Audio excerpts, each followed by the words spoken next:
We are back here once again with Vishwanathan Anand as we continue our video lesson series, going through the life and games and journey that is an incredible story.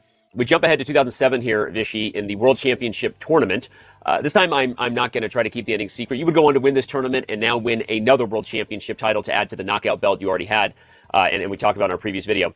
This game here is a victory you had, your first decisive game in that tournament over Levon Aronian as black. Can we just talk about the fact that maybe two of my favorite personal Vishy Anand games are victories you had with black over Levon Aronian? What is it to that and your games with Levon that just create some spectacular chess at times? To be fair, he has a plus score against me.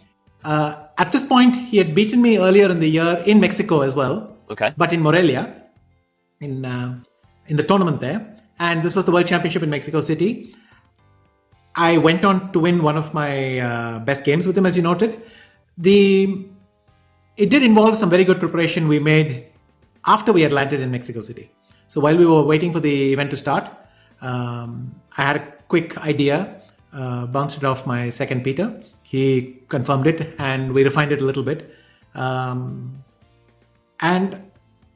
of course, I could not anticipate how beautiful the game was going to be. And it's true that at one point, Levon had a very, very high score against me. At this point, it might have been 7-4. But I tease him that all my 4 were masterpieces. So. Yeah, I was going to say, there's this game. I'm obviously, maybe it's not obvious to the fans. I'm referring, one of my favorite games ever is your victory with black from 2013. I think it was Tata Steel. But okay, talking about this tournament, I asked you the question before we dive into the chess about what it's like to prepare for a knockout versus a match. Now, this is almost like the middle ground. You've got a match world championship. You've got a knockout, a grueling, 64 players, maybe more being knocked out. This is a tournament. There was a round robin. Kramnik was in this tournament along with Aroni and others. What was that like preparing for that? And did you enjoy the experience of a world championship title being decided by a tournament? I was grateful that it happened. I enjoyed the tournament in San Luis. I had a late recovery. I did very well in the second half of the tournament. It was only good enough for second place. But it was a positive experience. And once again, I worked very hard. I had the feeling that my world title chances were slowly slipping away. I was already 38 when this tournament happened. So I didn't feel I had the luxury of time on my side, but I went into it feeling happy that, finally after so many years, we had these world championships. And miraculously, we had a reunified title, which had happened the previous year between the two tournaments in 2006. There was a reunification. I mean, exactly when I had given up all hope that the chess title would be reunified, they go and do it. Yep. So then unexpectedly, we got to play for the real title, the unified title, where you don't have to keep on explaining to someone what it is that you won. Yep. So I always say that, if you have to explain that you're world champion and it's taking longer than 2 words, there's something wrong with your title. And that's how I felt at this point. Something wrong with But this one was a very nice chance. It had turned up very unexpectedly. So for all of us, there was this feeling of, we got to grab this chance with both hands because it's not going to come by. It doesn't come every day. In fact, this one hadn't come by in 13 years. Well, not only were the... So anyway, when I landed in Mexico City, we first had to stay in the Crown Plaza for a few days till the rooms became available in the Sheraton where we stayed for the tournament. So we were staying there and there were pending issues that we were constantly cleaning up. And one of the problems that had been sort of niggling us for a couple of days was the one that happened in this game. So I'll point out that moment when we get there. Okay. Well, I can't wait. You've got me on the edge of my seat now. That's my job. Anyway, well, it's great. Well, not only was the title reunified, but ultimately you would have maybe many chances. You weren't you weren't missing your chance to become a world champion like maybe you thought at the age of 38. But okay, we're going to get into that here. We had a Semislav, a Moscow variation here with this D takes C4, which at the time I remember, this was cutting edge theory. This was some of the sharpest stuff you would see on the board. And after E4, black is all in with G5, and you go fully into the variation with H5. This was where some of the deepest prep was happening, right? Computers were helping; they weren't what they are now. But this is where some of the sharpest prep was happening at the time. Am I wrong about that? No, you're not. This was cutting edge theory, and just like some of the sharpest lines in the Naidov or maybe I don't know which other opening. It was really this one, the Naidov. Even the King's Indian had kind of dropped off the map a little bit with Temur. So You got very rich positions. I did a lot of serious study here Yeah. with what I thought was revolutionary hardware then, my quad core, which I bought. And we used to check correspondence games and have training games between engines just to see what would turn up. The position was very, very rich. Yeah. So this particular line, I believe that you can play G4 now or later. And then we got this idea, well, why not force it with H5? And if he plays H4, then G4. And the feature of this is that white's dark squared bishop becomes very safe. Yep. There's no knight H5 taking it, nothing takes it. And white also gets to undermine the black pawn structure with F3. But there is one important feature here where if black can keep control, that imagine these pawns on B5, C4 on one side and H5, G4 on another. They're both shutting every exit route for that bishop on E2. And that's going to be an important factor in this game as well. So that's one of the concepts for black, the pawns cutting off the white bishop. So though the dark squared bishop is looking good now, the white squared one will need to find a way out. So. Fascinating. Okay. So bishop E2 was played by ARONIAN. Bishop B7. This was standard theory, so I'm going to keep going until you stop me and want to make a point. Queen C2. Yeah. Takes. Trade on E5 and bishop G7. The fundamental battle for maybe some of the more beginner players too is black is up a pawn from the pawn that you stole, but of course in doing so you sacrifice control over the center for white, and as Vishy said, the potential that both F3 and B3 can come in these positions for white to try to undermine and open up lines. So you've got a lot of sharp theory coming, and I want to jump ahead for you to talk about your novelty that you played right here, but maybe there's something else to talk about when Lev played F3. What would you describe as your understanding of this? Yeah, well, instead of rook a d1, okay. Let's just see. So one of the things is, he went rook a d1. He can also go bishop g3. This was very topical at that point, but we had studied it quite a lot instead of rook a d1. And the idea is that if I castle, then you go e5 and knight e4. Now, that has its own theory. I can play f5 and whatever, but that was one of the concepts. Okay. Instead of rook a d1, there is a funny move, which is f3. And the question is, why can't you start with f3? If any of the people watching this want to give themselves a second before they play, I think there's a nice trap, which is knight d7. I was just about to say, what's going on with the idea that, you have queen h4 and G3. Now you play g3. Oh, g3 first. Yeah, well, I thought you can start with g3, but anyway. Wow. And I'm threatening queen takes h4. I would have to. The whole line. Maybe we can just check it with an engine and see if it still works. But I think this is the trap. You guys knight d7 and g3 and queen takes h4. So that's a cute little detail. Wow. Yeah, that looks good for black. That is an absolutely cool idea. Okay, so f3 right away. Anyway, we're still doing the main line. He went rook a d1. Right. And this could have been a game which increased the popularity of bishop g3. In fact, a couple of days later, Grishchuk played bishop g3 against Peter Svidler. So that was a very interesting game as well. Okay. And at the same tournament. Same tournament. And what you see is this clash. White is 2 pawns down and black has a great knight on d5 and all this pawn mass, but white's punching holes in black's very exposed pawn structure. So rook a the pawns have advanced too far and there are a lot of holes in the back. Okay, so I castles. I mean, I'll sit there. I'll go back and look up this whole line with you. I mean, I just want to learn the theory. So, but and that game was bishop g3. You're saying, and there's no queen takes d4 in these lines. Yes, there is queen takes d4. That is one of the critical moves. Okay. Rook a d1 or rook f d1. Oops. No slip. Yeah. And sometimes you play queen c5, bishop d6, and then move the queen back. And sometimes you can go back straight away to b6. Wow. And obviously, black wants to get cast. Thereupon white plays e5 and all these kinds of ideas. So, and knight e4. Yeah. Craziness. And then you try to punch with b3 and a4. So all these. This is what the semi-Slav was all about back then. Okay, so that's one interesting line. Again, Levon played rook a d1. You castled. Bishop g3, knight d7. Here comes the typical. So it's important for me to play knight d7 because he's threatening to play e5. So if I make a move like a6, he'll play e5, my knight moves, and then he plays knight e4, and the knight is threatening to come to g5. And this is what I mean that black also has weaknesses on the king side, right? Yeah. Okay.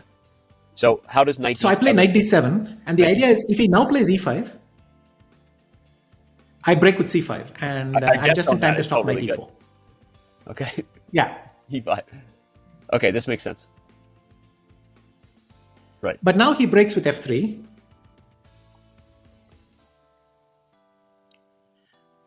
Yep. I have a problem that if I play f5, he captures on f5. Then he captures on g4. And then he brings his knight to e4. And this is again... I was going to say, but knight e4. Okay, yeah, and you're coming in. Or queen g6 maybe, but I don't know. Maybe queen e8. So knight e4 and it's getting unpleasant. Okay. So f3 is played. So the theory used to be queen b6. Right. And if you play fg4, then you have e5. Using the pin. And then you get the pawn to d4, which is very powerful. Yeah. Yeah, this looks super dangerous for white. Okay.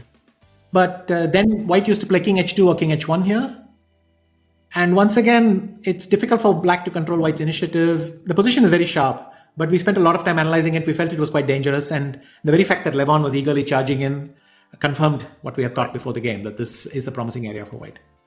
Okay, so I'm just trying to set the stage for everyone. So you and Levon both know this line super deeply. Obviously, it's incredibly sharp and very topical theory at the time.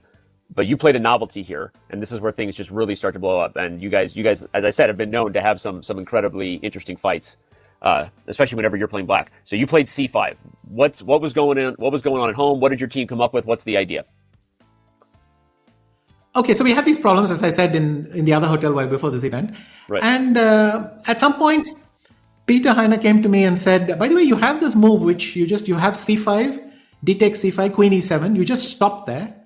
What did you think about this? And I looked at him puzzled and I said, I had this move? He said, yes, you had this move. And I was surprised. So then I looked at it. I said, well, how is it working? He said, actually, it's a very good move. I like it. So it was a pleasant surprise in a way to have this move. And the idea is I do not have time to play a6 because my kingside is breaking up over there. Right. But I start with c5.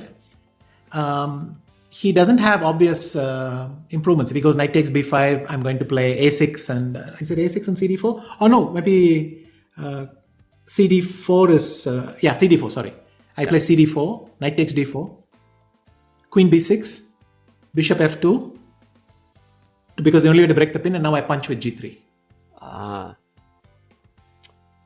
And if bishop e3, then I have at least a draw with queen d8, queen b6. I've forgotten if I had more. But anyway, from an opening perspective, that's decent, right? Interesting. Okay. Stop me if I ever play wrong on the board. I'm just guessing what the line is, but that looks right. So he doesn't play knight b5 because of this line. The other thing he could have done is to play d5.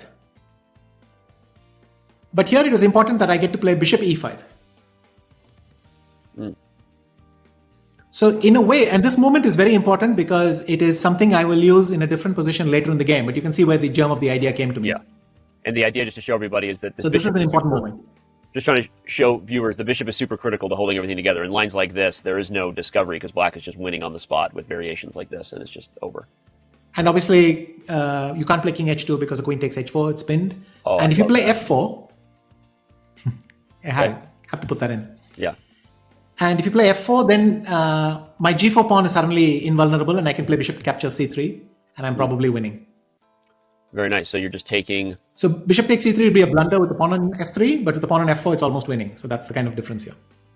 And the whole point is just this pawn mass is so good. You have like queen f6 and knight f6, and it's just good. And rook e8 and everything, yeah. Okay. That's super fascinating, the inducing the pawn, because you're right. If you have the same position and white is blowing everything open, white is winning. But in a position like this, black is just, black is in heaven with all the squares. Okay. Mm-hmm. Love it. All right. So you play c5. What was the reaction over the board? He went d takes c5. Do you have a sense sometimes when you feel that your opponent didn't have a move prepared? Did you play c5 and not sure if Aronian had this one prepared? I think you know quite well that Levon can be an incredible actor as well if he wants. Yes, he can be. And he could easily put on a performance, but he could not bring himself to just reply a tempo just to show me that he had everything under control, because after that he's got to make real moves. Right. So he actually stopped for a while and started to think, and then I knew that I'd gotten in a novelty that he Levon would take that as a expected. compliment that he's quite the actor. So we'll just say that when he watches this video. Go ahead. I say it with full admiration, but so he took, after quite some time, he took on c5. Yeah. And then I play queen e7, and very important that bishop d6 is met by queen takes h4, so this doesn't work for him. Yeah. This is just incredible. So once again, g3. So he steps aside for a minute. He goes king h1, which actually opens a threat of knight takes b5, because I do not have queen c5 check for king. Right. So you defend the pawn. So surprisingly, in this position, I have the time to make the calm move a6. Yeah. I mean, I believe this was still in my preparation because it's not difficult. The computer suggested you just go one or two moves deep. He played a4. So once again, I have to merely defend the b5 pawn. I go bishop c6. Such an amazing dynamic to have such a position that feels like everything is hanging in the balance with dark square tactics, but you're playing these calm moves to defend your pawn mass, and black is just holding everything together over here. It's awesome. Yes. And now he made his big move, which is knight d5. Love it. Love it. So e takes d5, e takes d5. That much is forced. So once again, we have this problem that now the position is opened up in the center, and there's potentially, if I capture on d5, his rook is coming to the 5th rank from where it can attack my h5 pawn or go to g5. So that's a no-no. Yeah.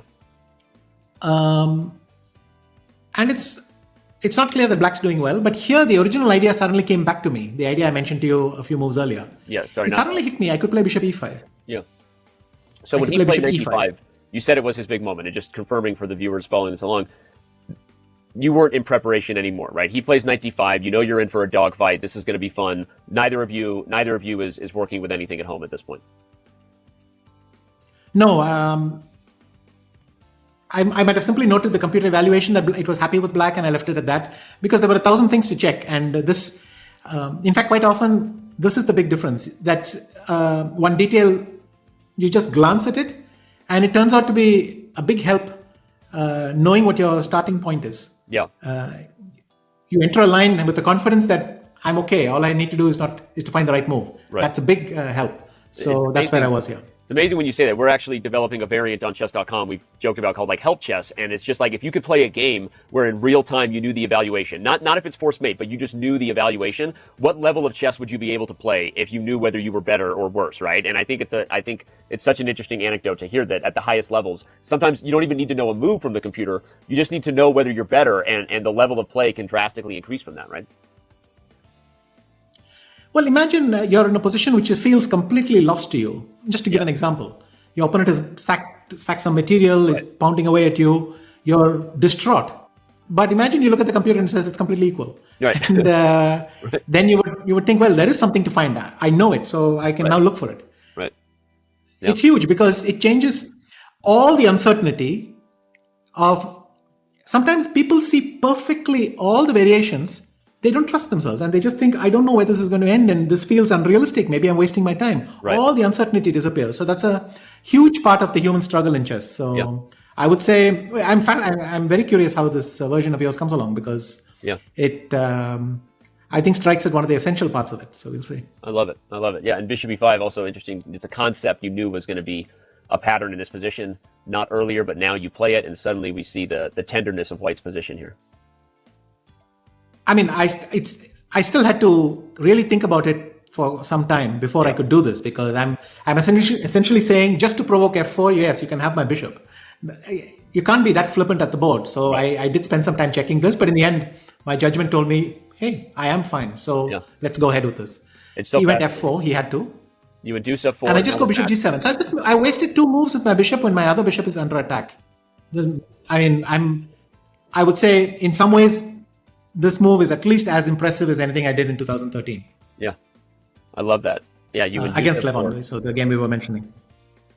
And by losing the bishop, you've been able to solidify this stranglehold you talked about very early on in the game. How's that for foreshadowing the instructive point about this structure holding the bishop back. Exactly. So that bishop on e2 still cannot make a single move. Yeah, and that's the piece I'm fighting against. And by the way, the bishop on g3 is also a lousy piece right now because it's got a pawn on h4 and a pawn on f4 and no e pawn. Yeah. So it's all. So both bishops are doing quite badly. Yep. I took on c5. Love this. Knight f6 feels too sophisticated, too clever by half. And I'm threatening to go to e4. Yep. He went rook d5. He could play some move like queen f5. I feel though that then I improve my position with rook ac8. I'm going to take the pawn on c6, and the rook on the 6th is going to be very helpful. And similarly to the game, if he takes h5, you're going to play f5. I'm going to play f5 always. So that's really a key point to see, that trapping the piece over there, but most importantly, maintaining your structure that keeps the bishop at bay is kind of a really important little ace in the hole that black has in this position. And that's ultimately what happened in the game. You went rook d5. Rook up and took, and you had f5. Yeah, I briefly thought when he went rook d5, I was briefly annoyed with myself that I had have I misevaluated this? But then I saw that I could improve my knight, improve my queen, and only for the f5 pawn, h5 pawn, play f5, and that bishop is still trapped. So I calmed down and then I did it. Knight e4, bishop e1, queen e6, rook h5, and then f5 to stop all mischief. And now his rook is trapped as well. So though it's very hard to take that rook, because right now my knight is so much more impressive than his rook. Right. It's quite painful to actually take that rook on g5. If he played rook g5, you might not have even taken it, right? Played some other move. Exactly, not right away. And in fact, it's quite a few moves before I took it. Yeah. It's fascinating. I admit, I remember watching this game in real time as a chess fan, which is one of the craziest experiences to be here. And the same with the other 2013 game. And I remember at the time, and I was watching games then with no engine. They weren't just like easily included with everything you watch at the time. I had no idea what was going on here. Like I didn't know if you were better or worse, because I was still looking at b3. I was like, is this position just going to open up? And black has overextended everything. And now I'm here like, oh, like this is just like, this was all according to plan, and black has done everything he was supposed to do to have the long-term strategy of how to play this position. So I don't even have a point to what I'm saying, but just like, this is awesome. I love hearing this breakdown. Okay. So it is one of the best games I've ever played, and every time I look at it, I like it more. Yeah. Okay, so he went king h2. Rook ac8. Yep. Bishop b4, rook fe8.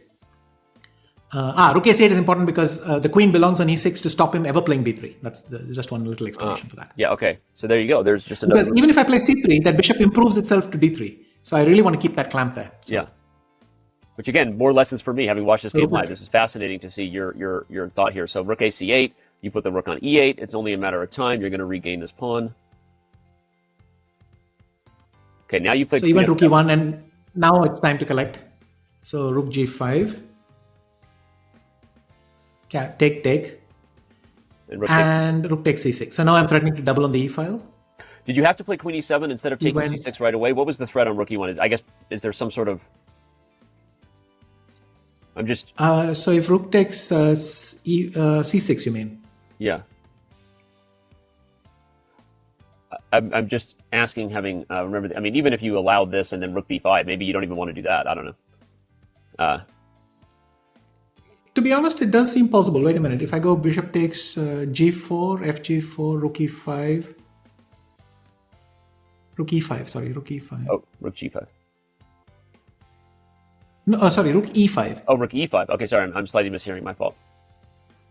Yeah. Bishop takes... But it doesn't look convincing at all. I can play queen f5, so... Okay. Well, obviously, it's at this point probably... My curiosity is piqued because when I was watching this game, and my emotional memories are still attached to the fact that I didn't know who was winning. But in hindsight, maybe you could have done either one. And queen, maybe this position was already much better for black than I realized, because queen f7 and the rook is trapped, and you're gonna regain the pawn anyway. So yes, there's a bit about clinching it and not enjoying your position too much. It's a couple of things, but it's possible. It's entirely possible. You're right, and just rook c6 is even stronger. So no, okay. Looks pretty convincing to me. He played bishop f1. Yeah, bishop f1, rook e1, bishop e1. Yeah. Rook e6. Now it's actually getting tricky because if he gets to break b3, even though he's an exchange down, all my pawns are loose, and it's easy to go wrong. So I was quite focused on calculating here. So I took on, I went queen c7 check first. Yep. He went g3.